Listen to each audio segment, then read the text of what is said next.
welcome back to my channel. For today's vlog guys, magluluto ako ng paanang baboy. Tapos ito guys, meron akong okra. Tapos yung pitsay. Ayan guys, yung pitsay. Tapos wala kasi ito, yung lutuan namin, induction. Kaya ang ginawa ko, dito ko inano yung paanang baboy sa air fry para matanggal yung kanyang buhok. Ayan. Saka ko siya hiwaan.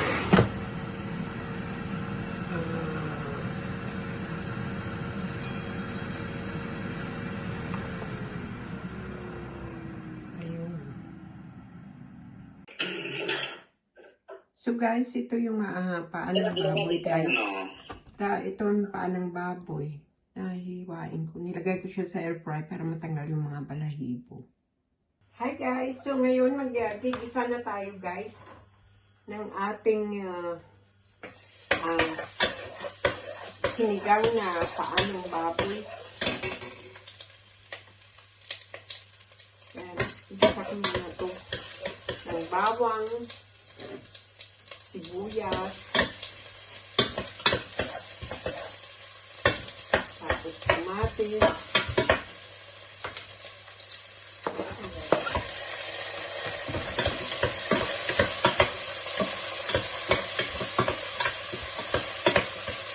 tapos ilagay na natin yung ating baboy guys. Ayan.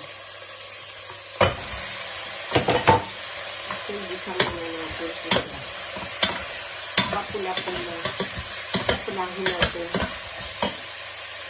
Tapos ito pala guys, yung labanos, sili, tapos okra, tapos yung talong.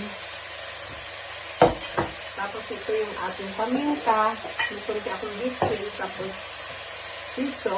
Ito yung ating gagamitin.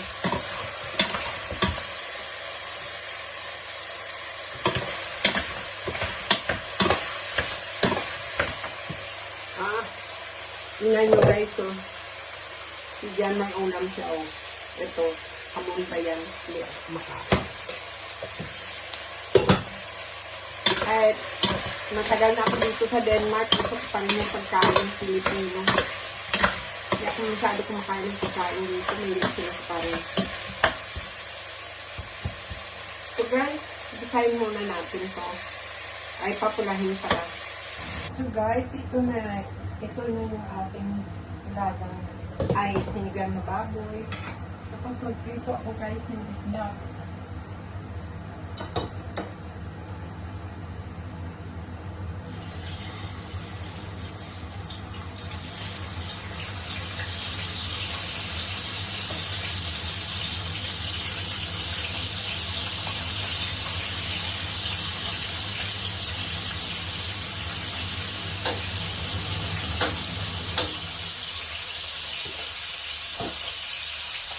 Ito guys, ang buhay sa abroad.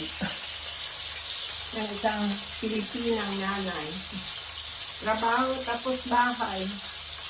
Tapos YouTube. Saka Facebook.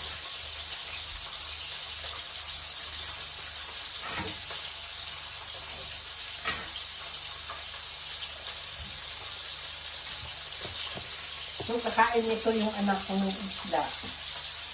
Pero ito hindi ko alam kung magustuhan niya. Yung paanang baboy.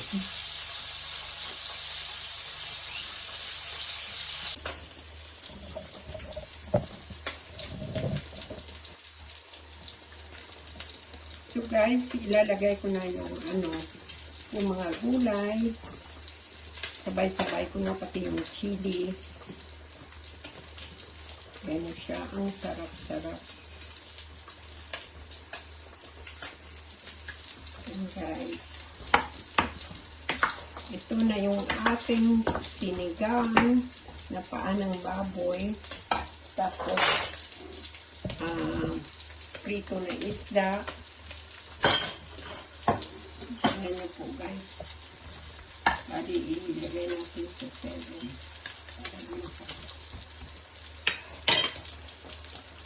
Yan.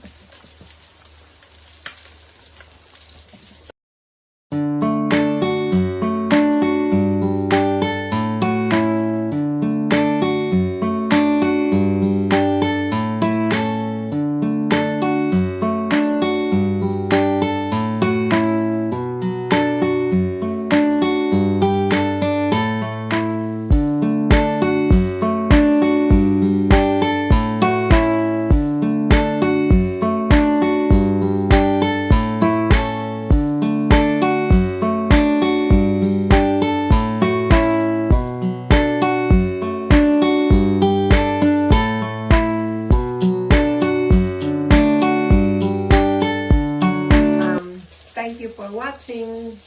Please subscribe and share. See you sa next vlog ko.